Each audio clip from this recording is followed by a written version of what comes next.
ಕೊಪ್ಪಳ ಜಿಲ್ಲೆ ಯಲಬುರ್ಗಾ ತಾಲೂಕಿನ ದಮ್ಮೂರು ಗ್ರಾಮದಲ್ಲಿ ನಡೆದ ಭೀಮಾಂಬಿಕಾ ದೇವಿ ಜಾತ್ರಾ ಮಹೋತ್ಸವ, 37ನೇ ಪುರಾಣ ಮಹಾಮಂಗಲೋತ್ಸವ, ಗುರುಬಸಪ್ಪ ಅಜ್ಜನವರ ಹಾಗೂ ರೇಣುಕಾ ಅಮ್ಮನವರ 19ನೇ ವರ್ಷದ ಪುಣ್ಯಸ್ಮರಣೋತ್ಸವ ಮತ್ತು 38ನೇ ಶಿವಾನುಭವ ಗೋಷ್ಠಿ, ಸಾಮೂಹಿಕ ವಿವಾಹ, ಧರ್ಮಸಭೆ ಜರುಗಿತು. ಗುಳೇದಗುಡ್ಡದ ಒಪ್ಪತ್ತೇಶ್ವರ ಸ್ವಾಮೀಜಿ, ಯಲಬುರ್ಗಾದ ಶ್ರೀಧರ ಮುರುಡಿ ಹಿರೇಮಠದ ಬಸವಲಿಂಗೇಶ್ವರ ಸ್ವಾಮೀಜಿ ಸಾನ್ನಿಧ್ಯ ವಹಿಸಿದ್ದರು. ಕಾರ್ಯಕ್ರಮದಲ್ಲಿ ವಿವಿಧ ಸಮಾಜದ ಗಣ್ಯರು, ಮುಖಂಡರು, ದಮ್ಮೂರು ಗ್ರಾಮದ ಅಪಾರ ಭಕ್ತ ಸಮೂಹ ಭಾಗವಹಿಸಿದ್ದರು ಹಾಗೂ ಸಂಜೆ ಮಹಾರಥೋತ್ಸವ ವಿಜೃಂಭಣೆಯಿಂದ ಜರುಗಿತು. ವರದಿ ವಿ.ಎಸ್. ಶಿವಪ್ಪನಮಠ, ಸಮಯ ಟಿವಿ ನ್ಯೂಸ್, ಯಲಬುರ್ಗಾ. ಜೀವನದೊಳಗೆ ಲಗ್ನ ಆಗಬೇಕ. ಲಗ್ನ ಆಗ್ಲಿಕ್ಕಂದ್ರೆ ಅದಕ್ಕೆ ಮೋಕ್ಷ ಇಲ್ಲ ಅಂತ ಕೂಡ ಕರೀತಾರೆ. ಗುರುಗಳಿಂದ ದೀಕ್ಷೆಯನ್ನು ಪಡ್ಕೊಂಡು ನಾವು ಮೋಕ್ಷನ ಹೊಂದಬೇಕು. ಪರಂತು ಲಗ್ನದರ ಆಗಿ ನಾವು ಮೋಕ್ಷನ ಪಡ್ಕೋಬೇಕು. ಈ ಜೀವನ ನ್ಯಾಯಯುತವಾಗಿ ನಡೀತಕ್ಕಂಥವ್ರು ಇರಬೇಕು ಅಂತ ದಮ್ಮೂರು ಎಲ್ಲಾದ್ರೂ ಇದ್ರೆ ಅದು ದಮ್ಮೂರಲ್ಲಿ ಮಾತ್ರ ಅಂತ ಹೇಳ್ಬೇಕಾಗುತ್ತೆ.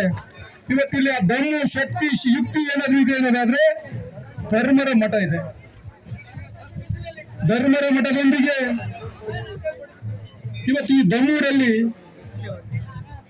ನಾವೆಲ್ಲರೂ ಅತ್ಯಂತ ಎಲ್ಲ ಹಿರಿಯರು ಯುವಕರು ಸೇರಿ ಸಾಮೂಹಿಕ ಪ್ರತಿ ವರ್ಷದಿಂದ ಮಾಡುತ್ತಾರೆ.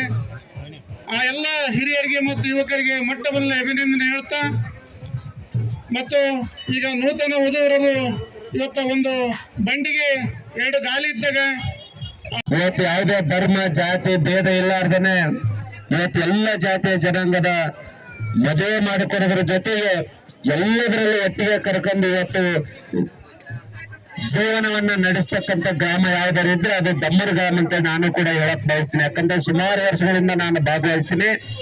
ಇವತ್ತು ಯಾಕಂದ್ರೆ ಅವ್ರು ಹಾಕೊಟ್ಟಂತ ಮಾರ್ಗದಲ್ಲಿ ಎಲ್ಲರೂ ನಡೀತೀರಿ. ಇವತ್ತು ಏನೇ ವಿಚಾರ ಬಂದ್ರು ಸಹಿತ ಒಕ್ಕಟ್ಟಾಗಿ ಕುಂತು ಒಂದಿಟ್ಟು ಮಾತಾಡ್ತೀರಿ. ನನಗೆ ಆ ಪಟ್ಟಿ ಆ ಬೆಳೆ ಬಗ್ಗೆ ನೋಡಿದ್ರೆ ಕೇಳಿದ್ರೆ ಬೆಕ್ಕಾಗತ್ತೆ. ನನ್ನ ಪಟ್ಟಿ ಬಿಟ್ಕೊಂಡು ನೋಡಿದ್ರೆ ಒಬ್ಬೊಬ್ಬ ಮನೆಗೆ 5-10 ಪಟ್ಟಿ ಬಿಟ್ಕೊಂಡು ಏನೋ ಒಂದು ಕಾರ್ಯಕ್ರಮ ಬಂದು ಸಹಿತ ನಿಲ್ಲಿಸಾದಂತ ಕಾರ್ಯಕ್ರಮ ಮಾಡ್ತಿರಲ್ಲ, ಬಹಳ ಸಂತೋಷದ ವಿಷಯ ಐತಿದು. ಅದರಂತೆ ಪ್ರತಿ ವರ್ಷ ಭೀಮನ್ ಜಾತ್ರೆನೂ ಮಾಡ್ತಾರೆ. ಈಗ ತೇರು ಮಾಡಿಸಿದ್ರಿ ಮತ್ತು ಸಾಮೂಹಿಕ ಮಾಡ್ತಾರೆ. ಇದು ಮತ್ತೆ ಇಷ್ಟೇ ವಿಶೇಷವಾಗಿ ಸಣ್ಣ ಊರು ಆದ್ರೂ ಕೂಡ ಇಲ್ಲಿರುವಂತ ಜನ ಎಲ್ಲರೂ ಒಗ್ಗಟ್ಟಾಗಿ ಏನಂತ ಧಾರ್ಮಿಕ ಕಾರ್ಯಕ್ರಮ ಮಾಡ್ತಾ ಇತ್ತು. ಬಹಳ ಸಂತೋಷದ ವಿಷಯ.